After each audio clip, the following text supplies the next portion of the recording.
Hola amigos, bienvenidos a Rimbel 35. ¿Qué tal estáis? Hoy tenemos nuevamente a nuestro amigo Iru Landucci, uno de los grandes referentes en el tema de la tierra, ya sabéis, tierra recta. Hola Iru, bienvenido a Rimbel 35. ¿Qué tal estás? Bien, David, un placer estar nuevamente. Saludos ahí a toda tu audiencia.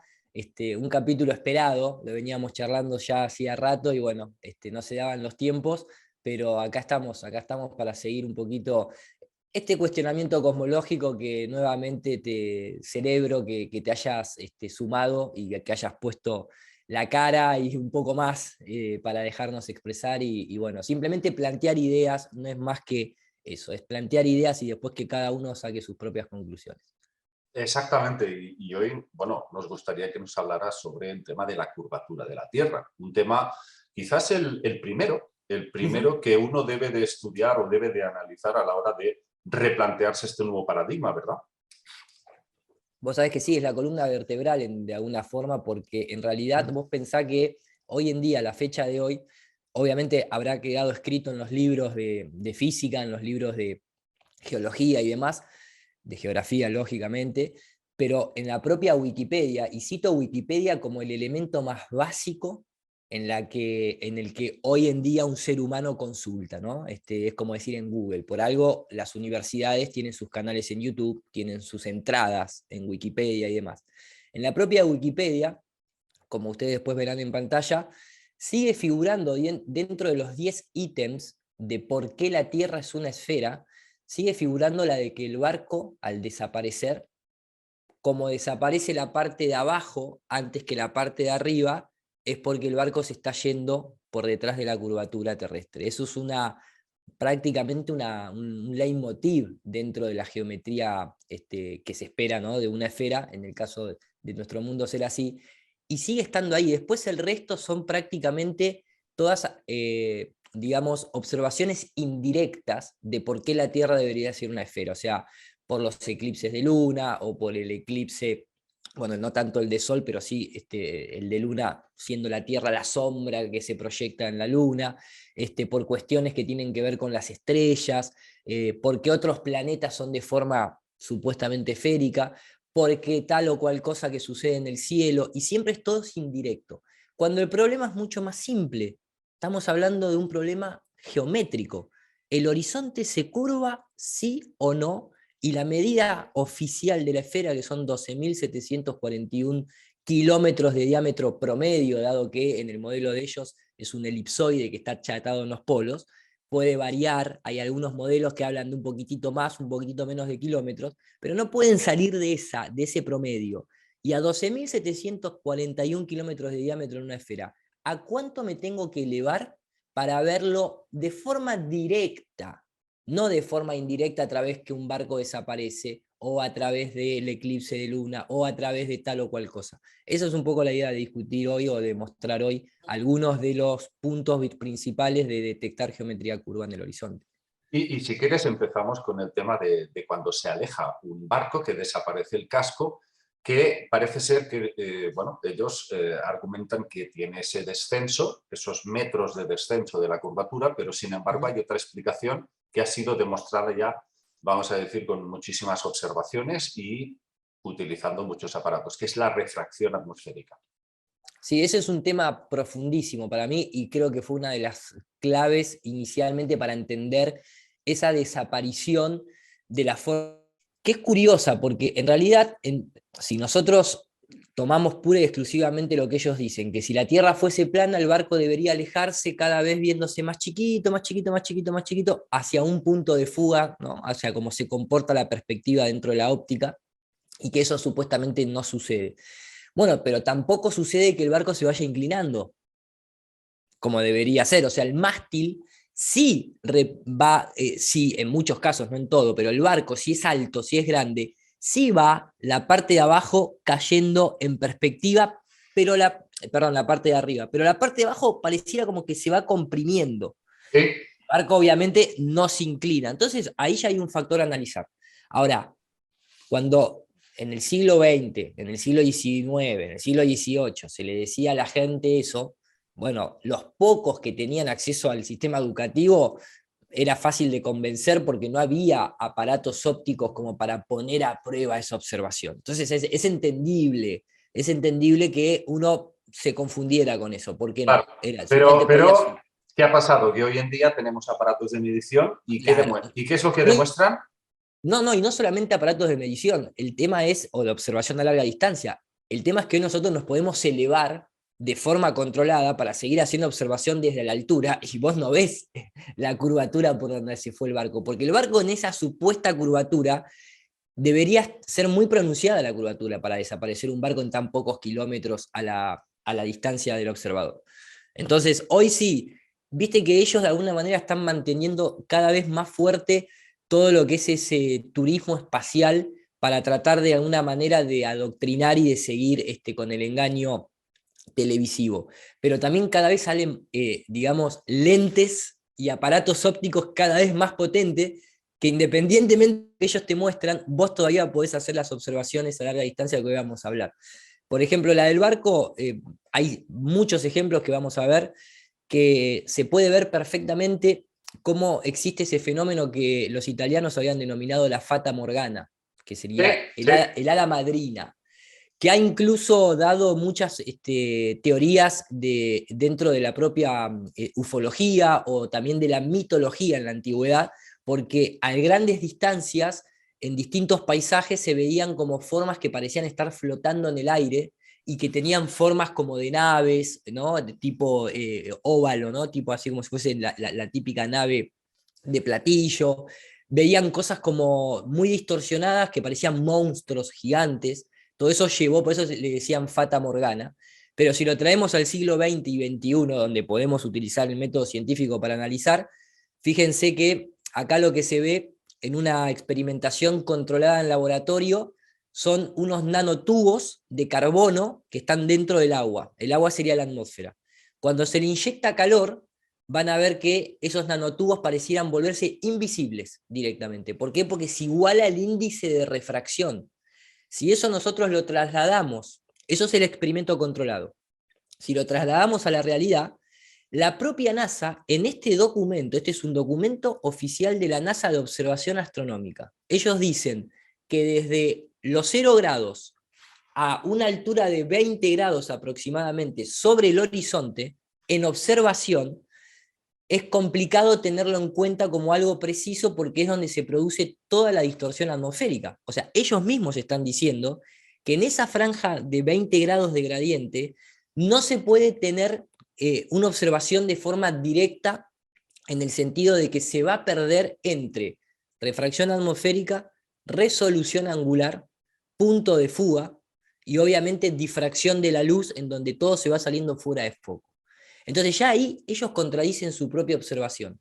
Pero, cierro con esto, hoy en día las cámaras que nosotros tenemos, con lentes infrarrojos sobre todo, permiten ver con bastante claridad, por lo menos hasta que el objeto se termina perdiendo por resolución angular y no tanto por refracción atmosférica. Y esta es la frutilla del postre, que sería la siguiente. En esa caída de curvatura, cuando vos querés observar esto, tenés que tratar de ir al máximo de la exageración de algo que no se podría ver, que no es un barco, sino que son las ciudades, los skyline. Vale, Porque ahí sí, ahora vamos al tema de Michigan, Chicago. exacto, ahí sí, digamos, el margen de error cada vez es más chico en el sentido de querer constatar esos objetos que deberían estar ocultos debajo de la Tierra. Pero cuéntanos, el que descubrió, bueno, el que hizo estas fotografías, no recuerdo ahora el nombre, la persona. Sí, Nicky Yoshioaki, una cosa así, lo van a Sí, ver ahí en pantalla. eran más de 90 kilómetros de distancia desde el lago Michigan y se pueden ver todos los edificios de Chicago, ¿verdad? Sí. Ese para mí, a nivel de tierra, es como uno de los casos, como te digo, bien exagerado, en donde ninguno de los edificios se podría ver. Estamos hablando de Lago Michigan a Chicago, 86 kilómetros de distancia, 500, más de 500 metros de caída de curvatura, en donde hasta los propios noticieros norteamericanos, particularmente un meteorólogo, se metió en un lío tremendo que un año después tuvo que salir a decir que había recibido email tras email diciendo que eso no había sido un espejismo, ni un espejismo superior, sino que era una cuestión de lo que ellos denominaban looming, que era una cuestión semántica, dice él. Pero bueno, dentro de esa cuestión semántica lo que estás terminando de confirmar es que no es un espejismo superior. ¿A qué me refiero con un espejismo superior? Ellos querían decir que toda la ciudad de Chicago estaba oculta por detrás de la curvatura, pero un espejismo superior lo puso a la altura de nuestra vista sin distorsión, solo para que este muchacho le sacara la fotografía. Claro. Además, 15 horas estuvo expuesto. ¿Cómo Sí. va a ser un espejismo, vamos a decir, con 15 horas de proyección directa viéndose todos los edificios de Chicago? El más alto de ellos tampoco podría verse con No, la una Torre Eiffel supuesta curvatura de 500, me parece que son más de 580 son más de metros. 500 metros y el edificio más alto tiene 490 y pico. Pero además, durante el timelapse, ustedes van a poder ver que empiezan a aparecer a los costados del skyline pequeñas lucecitas del resto de los edificios de Chicago que tal vez no superan los 100 metros de altura.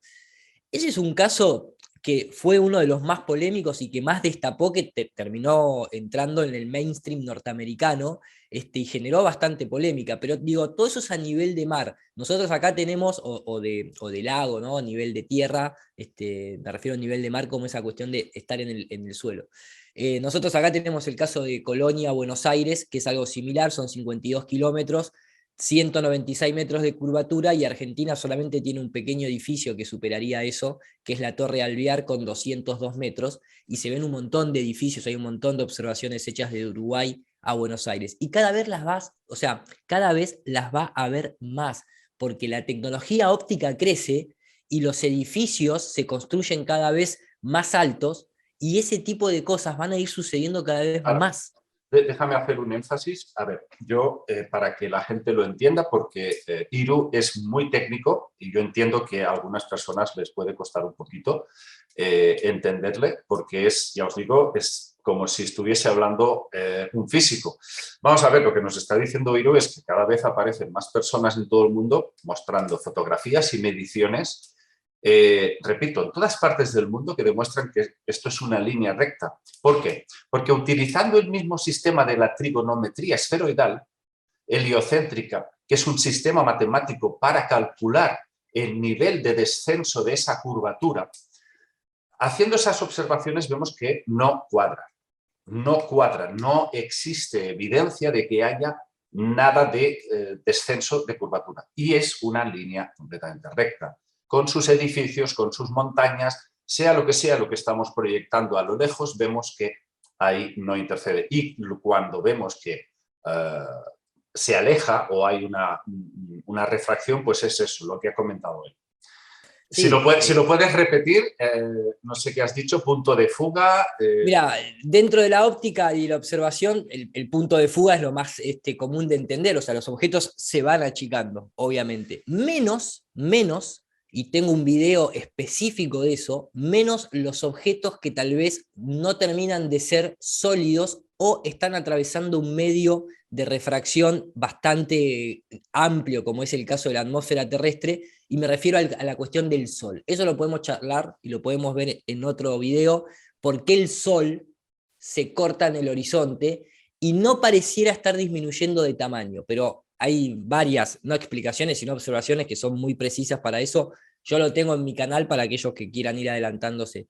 Pero después, objetos terrestres, objetos hechos por el hombre, siempre van a ir achicándose en perspectiva hasta que llega un momento donde se difracta la luz y se pierde, se va fuera de foco, o vos tenés lo que se llama visibilidad atmosférica. Cualquier persona que lee el clima sabe que hay una visibilidad atmosférica que no te permite ver más allá, y de eso se conjuga con lo que es el punto de fuga, la perspectiva y la resolución angular, basada en la ley de Snell, básicamente. Ellos quieren explicar la lejanía, que se va desapareciendo en el caso de los barcos, el casco, diciendo que es la curvatura de la Tierra, que no es así. Exactamente. Así fue adoctrinado desde un principio y se mantuvo, como dijimos, incluso hasta en la propia Wikipedia. Pero hay un caso que es mucho más evidente y claro, con las observaciones, o sea, con los videos, con las imágenes, ustedes se van a poder ir haciendo más la propia idea de lo que estamos hablando. Hay un caso que es buenísimo, donde un ingeniero, que todavía sigue teniendo su canal en YouTube, se llama J. Tolan Media 1, así se llama el canal de él, Se metió en esta discusión por el 2018 y como es un ingeniero civil, tiene toda la parte de cálculo, la tiene como pocas veces lo he visto, porque fue avanzando y a la fecha de hoy tiene más de 40 vídeos y que son cada vez más precisos y más técnicos. La verdad que ya es para un público que le guste la física, que le guste la matemática. Eh, y él al principio lo que hizo en los primeros 10, 15 videos era hacer un vuelo comercial a 10 kilómetros de altura, como un vuelo comercial tradicional, utilizando el trabajo que él hacía dentro de los propios Estados Unidos, que tenía que viajar de la costa este a la costa oeste para visitar a algún cliente o algún trabajo. Entonces aprovechaba esos vuelos.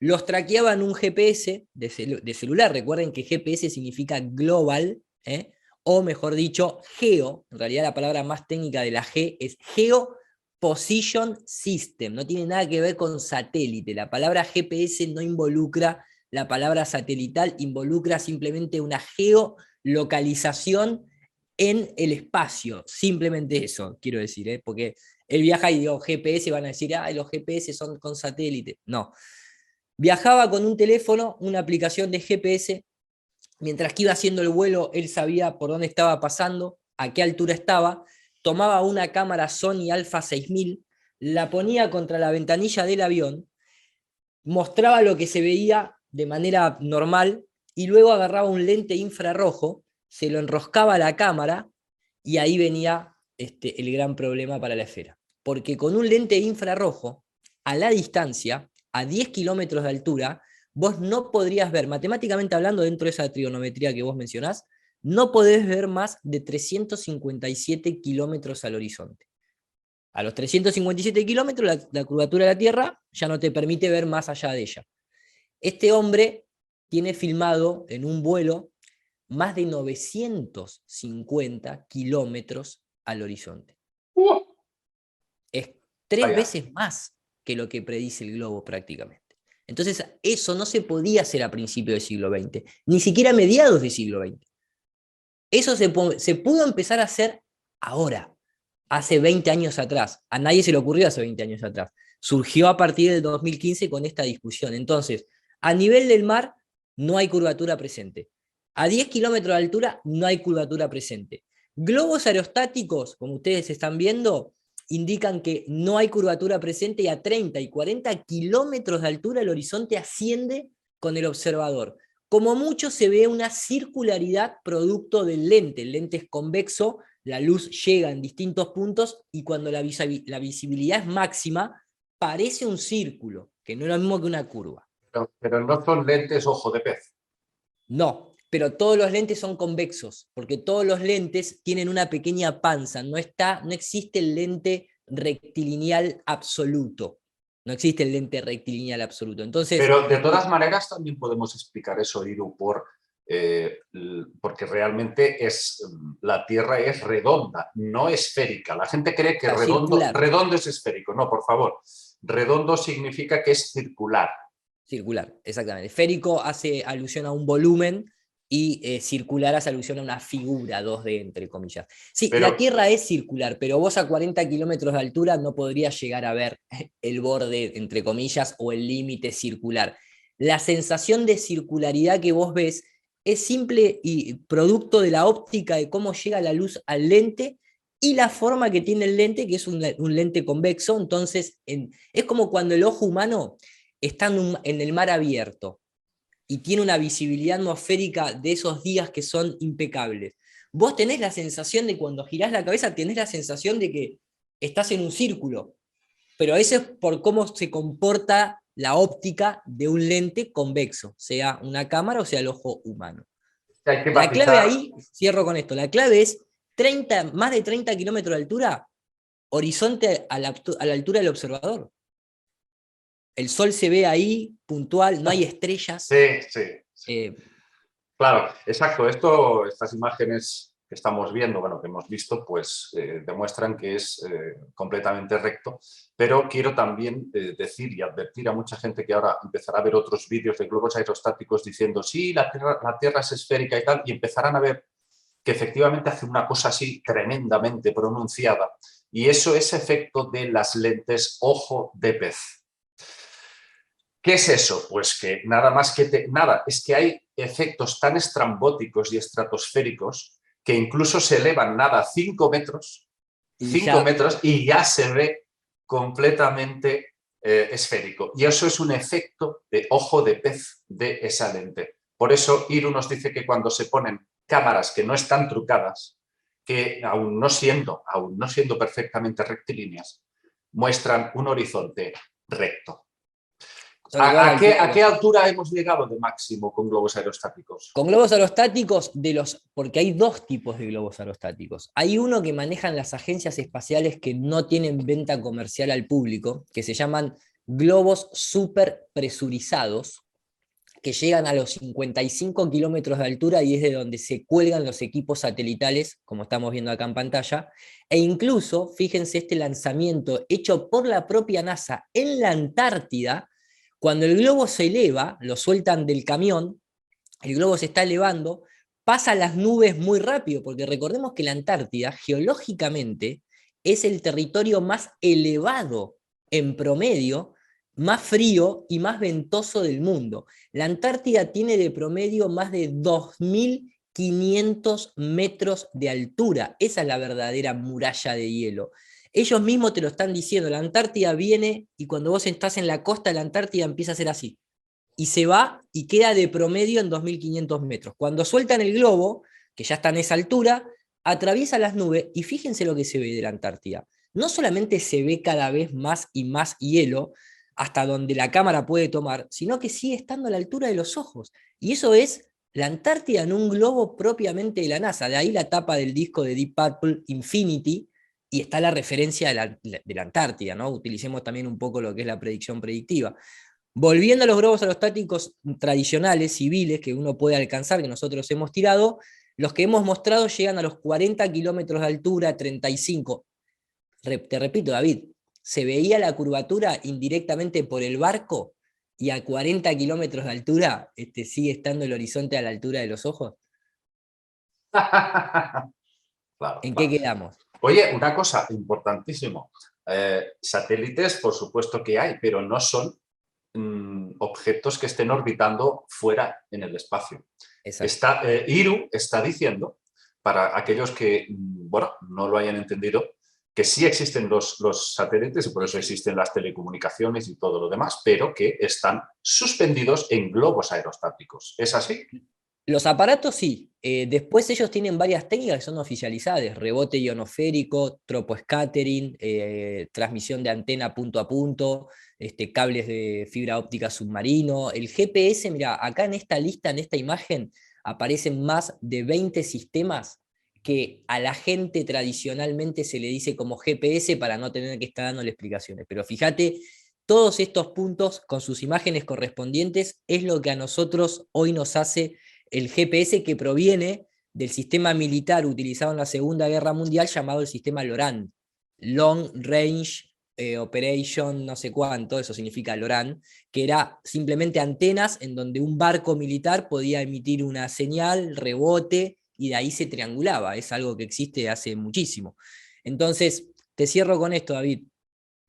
Todavía queda una medición, una observación más arriba para ver cómo se comporta el horizonte geométrico, que son los sounding rockets. Estos son cohetes de sondeo. Estos son los verdaderos cohetes que ascienden como una flecha, van a más de 6.000 kilómetros por hora. Pero claro, fíjense lo que es el cohete. El cohete es simplemente un pequeño vector, como se dice técnicamente. Un vector significa una flecha que apunta, en este caso al cielo. Tiene un diámetro a veces de 60 centímetros nada más, 4 o 5 metros de altura, es hiperliviano, nada que ver con lo que es un cohete espacial de lo que estamos acostumbrados a ver, que siempre hace una trayectoria en arco. Esto se tira, alcanza la línea de Kármán muy rápido, y cuando queda en ese estado de flotabilidad, que algunos llaman microgravedad, pero simplemente pareciera que está en un fluido, comportándose por inercia, obviamente, pero está en un estado que otro día lo podemos abordar. Es una cosa muy rara que incluso la propia ciencia trata de darle una explicación media rara. Le terminan diciendo microgravedad, pero el punto ¿cuál es?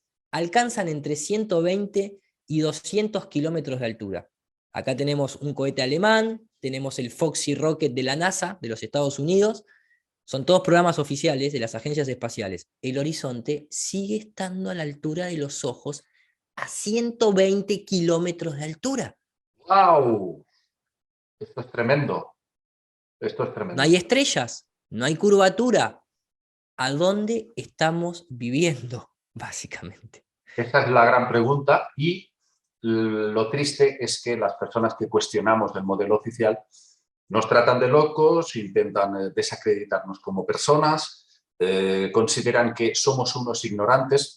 Yo no sé si soy un ignorante, pero hablando de esto, estáis viendo que Hiru es una persona muy formada, muy cultivada en temas científicos. Él conoce a la perfección, al dedillo, toda la versión oficial y, sin embargo, él cree que la Tierra es recta. Eso debería de hacer pensar a muchas personas que quizás los llamados terraplanistas quizás no son unos ignorantes. Ahí lo dejo. Bueno, yo no sé si hay algo más que podamos analizar desde el punto de vista de la curvatura, pero por supuesto tenemos que analizar aún muchas más cosas en próximos vídeos con Hiru. Y para mí lo mejor de todo, porque yo hace 2 años ya que lo tengo muy claro todo esto, lo mejor es para el final, que es cuando hablaremos con Hiru de la cúpula. ¿Qué es lo que hay más allá de esta cúpula? ¿Qué es lo que puede haber? Y en eso nos basaremos, ¿verdad, Hiru?, en textos antiguos. Nos basaremos en textos activos, cuestionaremos si realmente hay una cúpula, porque obviamente hablamos de cúpula, pareciera que hubiese una cúpula o que hubiese algo que genera lo que nosotros denominamos presión atmosférica. O sea, nosotros tenemos que tener un contenedor para poder tener un sistema de gases atmosféricos como el que nosotros tenemos, porque eso está dentro de las leyes de la termodinámica. Ahora, ¿qué es eso? ¿Qué es esa barrera que contiene? ¿Es una cúpula?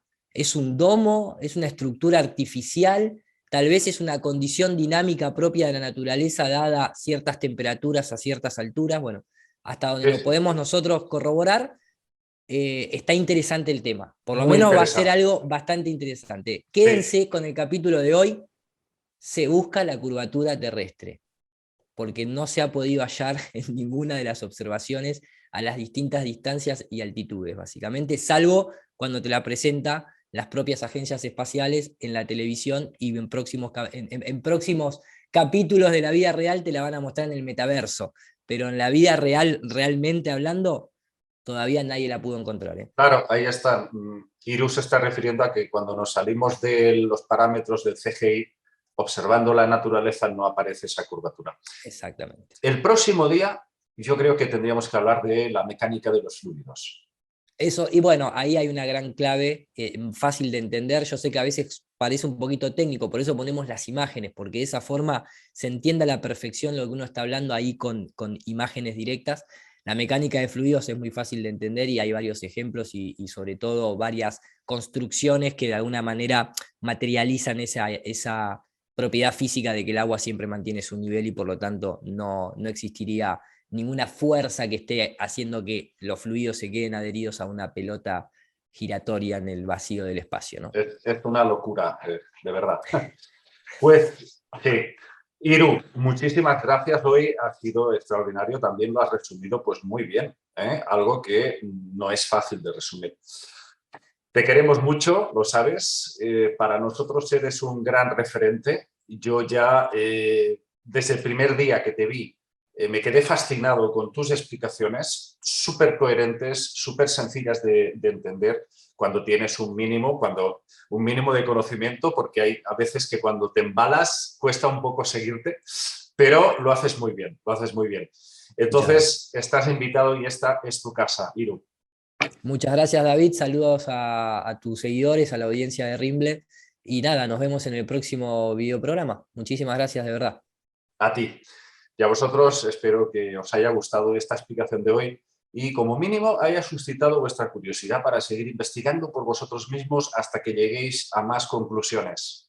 Un abrazo para todos, amigos. Nos vemos.